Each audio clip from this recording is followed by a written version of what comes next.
ఉంటుంది, ఇవ్వకపోతే ఏ విధంగా ఉంటుంది అనేది కూడా మరొక ప్రశ్న. దాని గురించి కూడా మాట్లాడదాం సత్యనారాయణ గారు. దానికంటే ముందు న్యూస్ అజెండాలో షార్ట్ బ్రేక్ తీసుకుందాం. Stay tuned.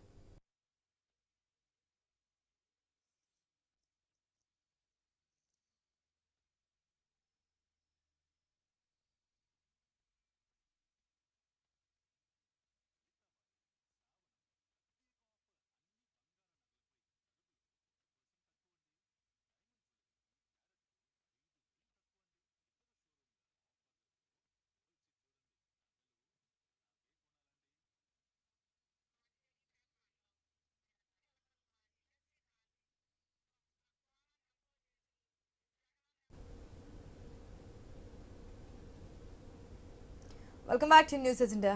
సత్యనారాయణ గారు, గతంలో జగన్మోహన్ రెడ్డి సీఎంగా ఉన్నప్పుడు పార్టీ ఆఫీస్ మీద ధ్వంసం కేసులో కావచ్చు ఈ విధంగా ప్రధాన అపాయింట్మెంట్ కోరడం జరిగింది. అప్పుడు 3-4 రోజులు ఢిల్లీలోనే ఉన్నప్పటికీ కూడా అపాయింట్మెంట్ ఇవ్వలేదు, అపాయింట్మెంట్ లభించలేదు. మళ్ళీ తిరిగి వచ్చారు. సో ఇటువంటి పరిస్థితులు ఉన్నాయని చెప్పి అప్పుడు అధికార పార్టీ కూడా క్వశ్చన్ చేసింది. ఇప్పుడు ఏం చెప్తారు అంటే, కేంద్రంగా అన్ని రాష్ట్రాలని సక్రమంగా చూడాల్సిన బాధ్యత ఎన్డీఏ కూటమి అయినా కాకపోయినా ఏ రాష్ట్రానైనా సరే సమంగా చూడాల్సిన బాధ్యత మీ మీద ఉంటుంది. కాబట్టి ఇక్కడ మొన్నటి వరకు మీతో సఖ్యతగా, అంటే అధికారం ఉన్నంతసేపు కూడా బీజేపీతో సఖ్యతగానే ముందుకు కదిలినటువంటి వైఎస్ఆర్సీపీ ఇప్పుడు ప్రతిపక్షంలో రాగానే ఢిల్లీలోకే వచ్చి ధర్నా చేస్తాం. ఇంకో పాయింట్ ఏంటంటే, ఇంతకుముందు శ్రీనివాస్ చౌదరి గారు అడిగినా, లేదంటే నాగార్జున గారు అడిగినా, నేను అడిగినా 35 మంది లిస్ట్ చెప్పండి, నేను టైం ఇస్తా అంటున్నా. లైవ్లో నేను టైం ఇస్తాను, 35 మంది పేర్లు చెప్పండి అని చెప్పి. ఢిల్లీలోనే తేల్చుకుంటాము, మాకు రాష్ట్రంలో జరిగేది ఏమీ లేదు, ఢిల్లీలోనే తేల్చుకుంటే ఢిల్లీ ఎంతవరకు సహకారాలు అందిస్తుంది వీటి విషయంలో? మీరు ఒక విషయం అందరూ గమనించాల్సిన పరిస్థితి ఏంటంటే, కేవలం మద్దతు ఇస్తున్నాం కాబట్టి మీరు ఏం చెప్తే దానికి వత్తాసు పలుకుతామంటే అది అసలు రాజకీయం. మద్దతు ఇవ్వటం వేరు, మనం చేసేటటువంటి పనులు వేరండి. ఇదేమీ పురాణ కాలంలో రాక్షసులు కోరిన వరాలు ఇవ్వడానికి, ఎలా పడితే అలా వరాలు ఇవ్వడానికి కుదిరే పరిస్థితి కాదు. ఇప్పుడు దేశహితం ఉంటుంది, సమాజ హితం ఉంటుంది, తీసుకునే నిర్ణయం ఉంటుంది. ఈ రోజు జగన్మోహన్ రెడ్డి గారు అడుగుతారు, ఖచ్చితంగా ఇవ్వాల్సిందే. మరి పర్మిషన్ వాళ్ళ అపాయింట్మెంట్స్ ఇవ్వాల్సింది. ఇస్తే దాన్ని బట్టి వెంటనే రద్దు చేసేస్తారా రాష్ట్ర ప్రభుత్వం? అనేక రాష్ట్రాల్లో ఆర్టికల్ 356 ఇంపోజ్ చేయమన్నారు. ఇప్పుడు ఆర్థికంగా ఇదే రాష్ట్రాన్ని వైఎస్ఆర్సీపీ పాలించినప్పుడు తెలుగుదేశం ఒక డిమాండ్ తీసుకొచ్చింది, మీరు ఫైనాన్షియల్ ఎమర్జెన్సీ పెట్టండి, ఆర్టికల్ 366 ఉపయోగించండి అని చెప్పారు. ఉపయోగించాలి. ఇది కాదు, జాతీయ వ్యవస్థలో మనం చేయాల్సినటువంటి పనులు ఉంటాయి. ఆ రకంగా చేసేటటువంటి ప్రక్రియ కోసం ఆలోచించాలి తప్ప ఇది కేవలం రాజకీయ కోణంలోనే చూసేటట్టు జరిగేటటువంటి విషయం కాదు. ఇప్పుడు రాష్ట్రాల్లో కేంద్రం తరచూ జోక్యం చేసుకోవడం అన్నది అది ఒక మంచి సాంప్రదాయం కాదు. ఎప్పుడు కూడా రాష్ట్రాలు ఫెడరల్ కాన్సెప్ట్ని మనం స్ఫూర్తిగా తీసుకుని రాజ్యాంగాన్ని నడుపుతున్నాం. రెండు జరగకూడదండి ఇప్పుడు కూడా. ఆశా గారు గుర్తుంచుకోండి, ఒకటి ఏంటంటే తరచూ కేంద్రం యొక్క ఇంటర్ఫీరెన్స్ రాష్ట్ర రాజకీయాల్లో ఒకటి ప్రమాదం, రెండు కోర్టుల యొక్క తీర్పులు తరచూ రాష్ట్ర ప్రభుత్వానికి వ్యతిరేకంగా రావడం. ఈ రెండు రావడం అనేది పాయింట్ వచ్చినప్పుడు ఏమవుతుందంటే, సున్నితమైనటువంటి న్యాయ వ్యవస్థ ఎగ్జిక్యూటివ్కి లెజిస్లేటివ్కి మధ్యలో ఉండేటటువంటి సంబంధాలతో పాటు కేంద్ర రాష్ట్ర సంబంధాలు కూడా దిగజారేటటువంటి పరిస్థితి ఉంటుంది. కాబట్టి దీనిలో చాలా కేర్ఫుల్గా తీసుకునేటువంటి నిర్ణయాలు ఉంటాయి. ఇప్పుడు ఆయన ఒక విషయం చెప్పొచ్చు, వాళ్ళు వినుకొండ విషయం తీసుకోవచ్చు. వినుకొండ విషయం అనేది రెండు కోణాల్లో చెప్పచ్చు. ఎందుకంటే వాళ్ళిద్దరూ కూడా వైసీపీలోనే ఉన్నారు, స్నేహితులుగా ఉన్నారు, పార్టీ మారారు, జరిగింది కాబట్టి రాజకీయ కోణం అయింది. అదే వైసీపీలో కొనసాగితే దానికి ఎవరు చెప్తారు సమాధానం? దానికి ఉండేటటువంటి పరిస్థితి అంటే పూర్వాపరాలు ఉంటాయి, అనేక రకాల విషయాలు ఉంటాయి. కాకపోతే ఏంటంటే వైసీపీ ఒక నిర్ణయం ఏంటంటే, యాక్చువల్గా హనీమూన్ పీరియడ్ ఇస్తానని చెప్పి డిక్లేర్ చేసి మళ్ళీ ఒక్కసారిగా టాప్ గేర్లోకి వెళ్ళిపోతుంది. ఒకేసారి టాప్ గేర్ అండి. ఇది చాలా, ఈ టెంపో మెయింటైన్ చేయడం కూడా రాజకీయంలో చాలా కష్టం. ఎందుకంటే ఒక్కసారి అటాక్ చేస్తే ఇప్పుడు 4 సంవత్సరాల 11 నెలలు మెయింటైన్ చేయాలి ఈ టెంపోను. అంత తేలికైన విషయం కాదు అది. ఎందుకంటే మొత్తం ఒకసారి ఉద్యమం స్టార్ట్ చేసిన తర్వాత కార్యకర్తలైనా వాళ్ళైతే కంటిన్యూ ఆ ప్రోగ్రెస్ మెయింటైన్ చేయాలంటే చాలా ఇబ్బందితో కూడినటువంటి విషయం అది రాజకీయ పరంగా. అఫ్కోర్స్ అది వాళ్ళ నిర్ణయం అనుకుంటే మనం దాన్ని విమర్శిస్తాం సరిపో.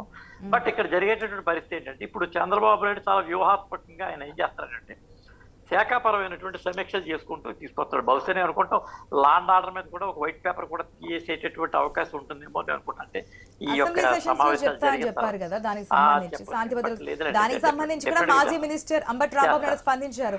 అన్ని విషయాలు శ్వేతపత్రం రిలీజ్ చేసినప్పుడు ఇదెందుకు రిలీజ్ చేయలేదు, మీరు 4 సంవత్సరాలు చేసిన దానికన్నా ఈ 6 వారాలు చేసిన ఎక్కువగా ఉంది కాబట్టి రిలీజ్ చేయలేదు అనేది.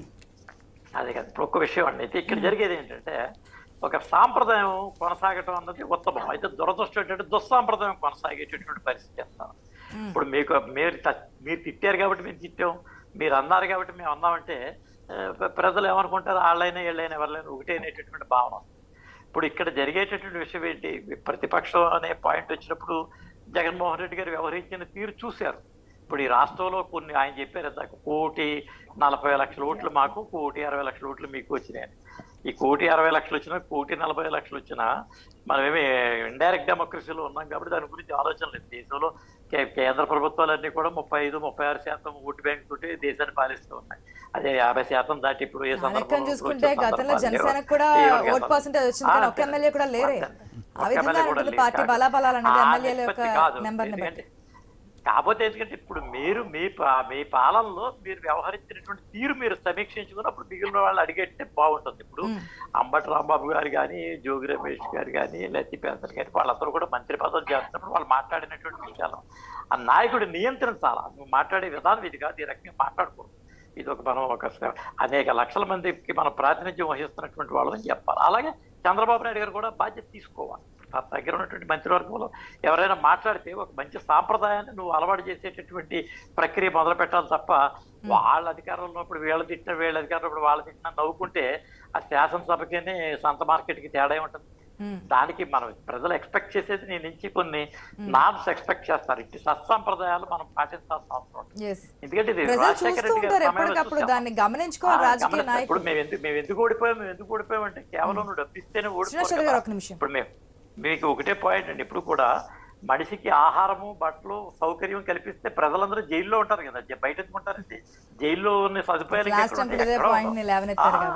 అందుకు వస్తుంది కదా. అందుకని ఏది ప్రజలు కోరుకుంటుంది అభివృద్ధి, సంక్షేమం అన్ని ఈక్వల్ గా ఉండాలి, రెండు కళ్ళు సమానంగా ఉండాలని చెప్పి కోరుకుంటారు కాబట్టి ఆ విధమైన అభిప్రాయం వ్యక్తం చేస్తున్నారు. ఒక్క నిమిషం శ్రీనివాస్ చౌదరి గారు, ఒక్క నిమిషం అండి, వెయిట్ చేయండి. రాజారెడ్డి గారు మరొకసారి అడుగుతుంది, ఇంతకు ముందు మీరు అడిగినప్పుడు కావాలంటే మీ వాట్సాప్ పంపిస్తామని చెప్పి ఒక మాట అన్నారు మన డిబేట్లోనే. వాట్సాప్ అవసరం లేదు, ఇదే లైవ్లో చెప్పండి. 35 మంది రాజకీయ హత్యలు అంటున్నారు, హత్యాయత్నాలు ఇవన్నీ పక్కన పెడదాం, లేదంటే ఈ విధంగా ఏమంటారు వారి మీద వేధింపులు చేయడం వల్ల చనిపోయిన ఈ పర్సంటేజ్, ఈ ఫిగర్స్ పక్కన పెడితే